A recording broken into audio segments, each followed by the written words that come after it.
You're listening to the Infinite Banking Mastery Podcast. Did you know that you could build a tax-free pool of wealth that's liquid and accessible all your life while building your retirement nest egg? Gain full control of your financial future and stop relying on the government and banks. The wealthy have already discovered this wealth-building secret. Now it's your turn to get financially secure without following the conventional wisdom that keeps you in debt to banks. Now here's your host, Valerie LaRocque. Hello, everybody. Welcome back to the podcast. Thank you so much for being here. I wanted to talk today about income later on, how we can get income in retirement. Just another thing that I brought up before, but I thought I would go into it a little bit again today because it came to mind. I was reading Barry Dyke's book that I mentioned in my last podcast, The Retirement Ruse. I was reading some of that and it just brought up this topic again. And so I thought I would touch base on that, along with some insights from his book just in the very beginning that I've just started. But before that, I wanted to mention that someone reached out to me a few weeks ago, I think it was, sent me an email just to clarify that when he takes out loans from his policy, it's a smooth process for him. He can see what he needs to online and also do what he needs to online. He can process the loan or request it. And so he mentioned it would be a good idea just to remind everyone again that not all insurance companies are the same, which is what I was trying to kind of get across on my podcast, that some companies are further along in the technology department than other companies. The one that he works with is with just one that I chose not to get appointed with. And the ones that I'm working with have just been a little slower when it comes to the technology side, but they are catching up and they have some of these things available. And I can tell that soon it will be easy with everybody. All the companies are getting on board with online processing and being able to request your loans online and repay them online. And so you'll have more control over that soon with every company. Just wanted to clarify, since he reached out, that not all companies are the same. Some are further along when it comes to technology and some are a little farther behind, but mutual companies, they're all still great. I wasn't trying to make it sound overly complicated. I just wanted to give a little more insight into the companies I choose to work with, because although they have the ability to do much online, there's some areas where they haven't gotten all the kinks worked out just yet. But it's coming. And you just want to make sure you're working with a mutual company who sees you as an owner of the company, a co-owner of your policy. I would say that no company is perfect in every department. Some process loans faster, some have better customer service. But as long as you have a mutual company and you have an advisor or an agent who knows what they're doing and who knows how to design your policy well and customize it for you, that's the most important thing. That and you being an honest banker and how you treat the policy, how you bank with the policy. That's the most important. So now we'll get to the actual topic I wanted to go over for today's podcast. One of the things that I read in Barry Dyke's new book, The Retirement Ruse, is how he says that doing the opposite of what Wall Street does and what the media recommends will likely be in your best interest. I just kind of like that statement and thought I would share it. Clearly, Barry Dyke doesn't have any love for Wall Street at all. Another statement he said was having all of one's retirement savings in the Wall Street 401k retirement casino certainly does not create financial serenity or reduce stress. Only in the United States can one work hard and save diligently in a 401k for 15 to 20 years, and within 30 days, watch that 401k retirement plan lose 20 or 30% of its value. And I feel it's true. I'm able to help people in this area as well for clients who choose to be in the market or still diversify in that way. I always tell everyone, I feel that learning about whole life is so important. Learning how you can save into this vehicle, learning how it has guarantees in place, how you can access cash tax-free and all the other benefits of these other riders that you can add on to them. I've always just thought this should be foundational learning for everybody. I feel like this should be knowledge that everyone just understands or learns in school. This should be one of the foundational ways that we are taught to save in this country. That is my perspective, because I think it's very important not to have all of your money at risk. And that's what this country kind of promotes is, certain plans are called retirement plans. That's where you're supposed to save your money. And I think it's dangerous to have all your money at risk, and not only at risk within the market with market volatility, but also with tax rate risk, because that money will be taxable, those retirement funds, unless it's a Roth IRA. As I mentioned in earlier podcasts, or at least the first one that I recorded, I was at a major broker-dealer in 2008 when the market tanked.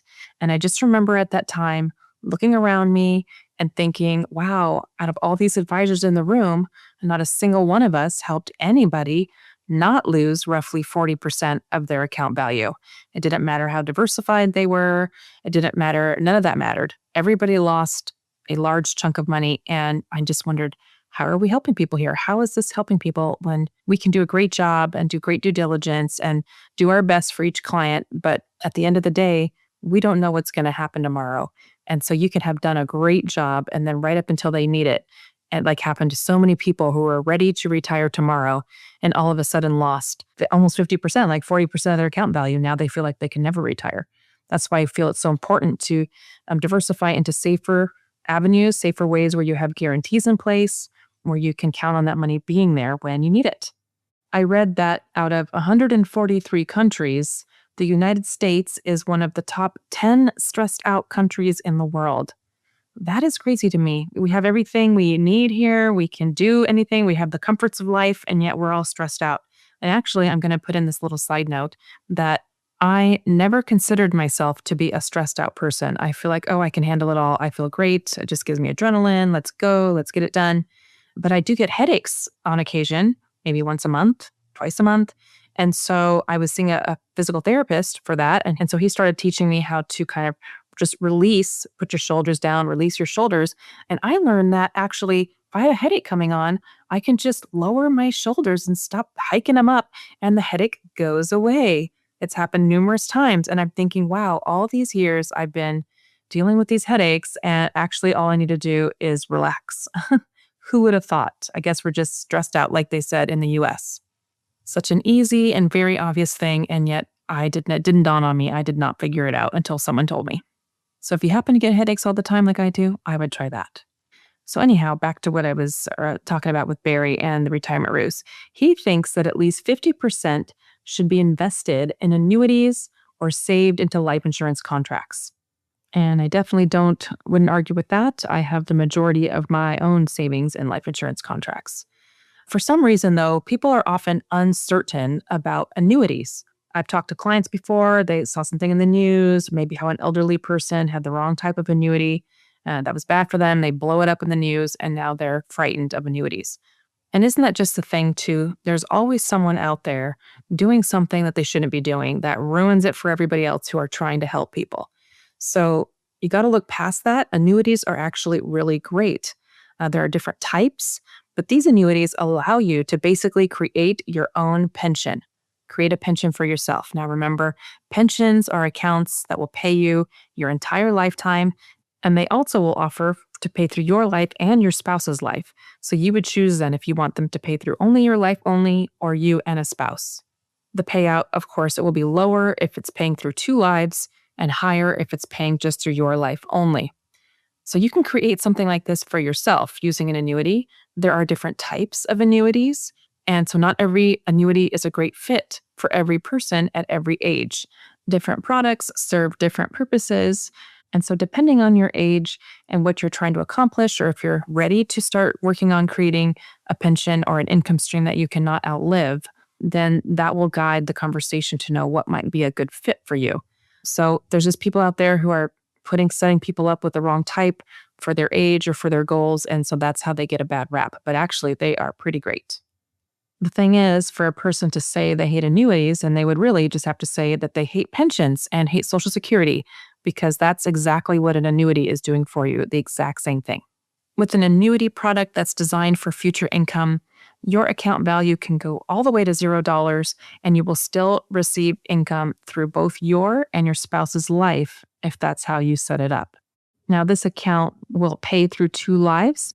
However, that would be two spouses. You can't put a child on there with you or something and expect it to pay out through your and your child's life. Now, if you put you and a spouse, and you pass away before the money gets spent through, then the balance, the difference, would go to a beneficiary. As most of you are aware, I'm sure, pensions are definitely a dying breed. And if you have one, you should consider yourself blessed or lucky. It's a much better retirement plan option than a 401k, 403b, IRA by far. Of course, oftentimes these are taxable as well, especially if you're rolling a retirement account into an annuity. It's going to be taxable. So you'll still have the tax rate risk, which is where the life insurance comes in, that you can access tax-free. Your advisor definitely needs to have a good financial picture of where you are and where you want to be able to put together the best plan for you with either annuities or life insurance or both or whatever it is you're doing all together. I think annuities and life insurance products go hand in hand. It just depends on what assets you've already built up, what your goals are, what you're trying to achieve to understand what is the right fit for you. Now, back to Barry's book. I thought I would simply quote what I read at the end of just the introduction of his new book again, Retirement Ruse. He said a lot. He says a whole lot in just the introduction, which I thought was super interesting. I thought, wow, we're not even in chapter 1 yet. Okay. He says, the facts speak for themselves. The wealth transfer to the elite and the wealth destruction of the middle class has become apocalyptical. This book is a result of thousands of hours of research. I am a voracious reader and researcher, and I have boiled down my research from public filings, press releases, government reports, securities filings, and numerous subscriptions. I have accumulated this data over more than a decade of work. What you will see are 4 trends of the crony capitalist state, wherein other people's money is being gambled with reckless abandon and non-existent consequences. And let me tell you, he just launches right in from there. One interesting fact I'll mention from chapter 1 is where he starts talking about stock buybacks, which were apparently illegal for almost 5 decades, but since they have become quite popular. These stock buybacks are sometimes funded with corporate debt. So to put it more simply, some companies are going into debt to buy back their own stock. And I thought this was crazy, that the biggest buyers of stocks, in the US anyway, are companies buying back their own shares, not individuals wanting to invest or pension funds, but companies buying back their own stock. I just think that's nuts. There are stock buybacks going on that use shareholder money to buy back the stock, which benefits the top executives. This has been happening more and more over the years. So as I continue to read, I will bring to the podcast things that I believe will be interesting or helpful to you, highlights that I get from the book that I think you would find interesting. Well, thank you again, once again, for being here. Thank you for listening. Thank you for sharing the podcast. Thanks for your feedback. And thank you for reaching out. I love talking to and meeting each and every one of you that reach out to me for help. So if you feel like you might be the next one who's ready to move forward and ready to learn about the infinite banking concept and how it might apply best to your life, and you would want to partner with me as your advisor and coach, feel free to reach out at Valerie@alphaomegawealth.com. I look forward to meeting you and hope that you have a great week. Take care.